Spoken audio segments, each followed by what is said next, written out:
Thank you so much, Dominique. So I'm Isabelle Ferreras speaking to you from Brussels. Um, and let me then go through the agenda with you. What we have prepared for today's anniversary meeting is first a look back at the 5 past years. So what are the milestones since this very day, May the 16th, 2020? Then in part two, we are going to hear from some of the core group members about developments that have been happening and which paves the way forward. We think they are developments that really are encouraging, and we want to make sure everyone see them.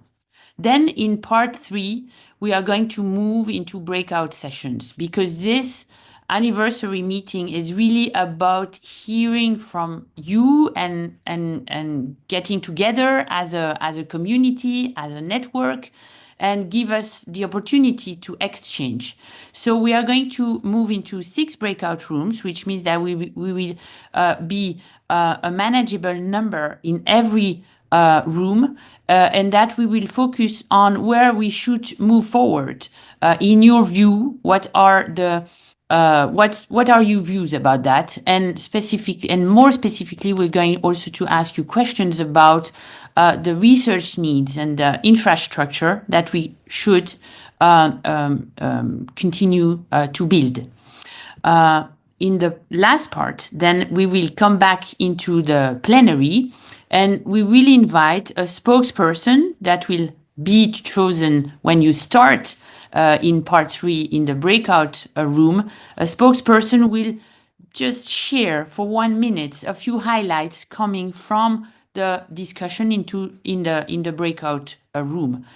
We will close the meeting with more encouraging news, and that will be it for today, because the times are difficult on this planet, but it's more necessary than ever, and maybe than even 5 years ago, to really power these 3 principles. So thank you for being present. We are truly excited to be together today. Thank you for everyone for being part of this global effort. And let's move to this part 1 of the agenda. Part 1 on the agenda, looking back 5 years of democratizing work. So 5 years ago, as I said, we were in a very different situations. I think everyone remember that moment when some of us, we met online, and we were in the first lockdown of the COVID pandemic. The world was grappling with this first wave of COVID-19.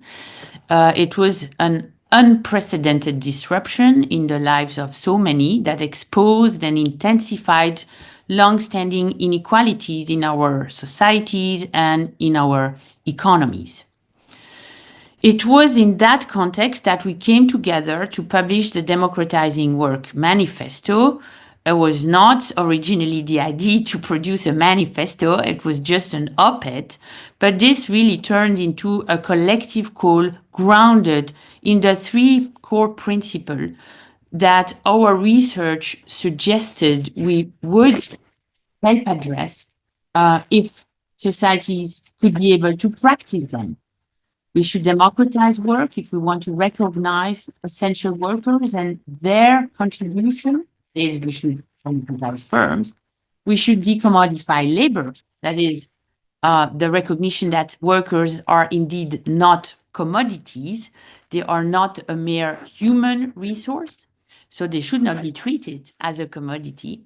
And we should take care of the planet. We should decarbonize the planet if we want a future for everyone on this planet. Since May the 16th, 2020, we have witnessed this network grow in many ways we could not have imagined. Across continents, disciplines, and sectors, individuals and organizations have taken up this call as a framework for research and action. Today, we want to take a moment to reflect on what we have achieved together. the milestones reached, the conversations sparked, and the communities built. This is also a time to look ahead, as we could do so much more. It is a time to ask ourselves how we can further strengthen the research ecosystem that supports these principles, and how we can act together to deepen their impact in the coming years to come. As the crises are just getting bigger at all levels, ecological, economic, and democratic, it's really time to look at this trajectory from over the past 5 years and think ahead. So now I invite Julie to join us to help us look at the past.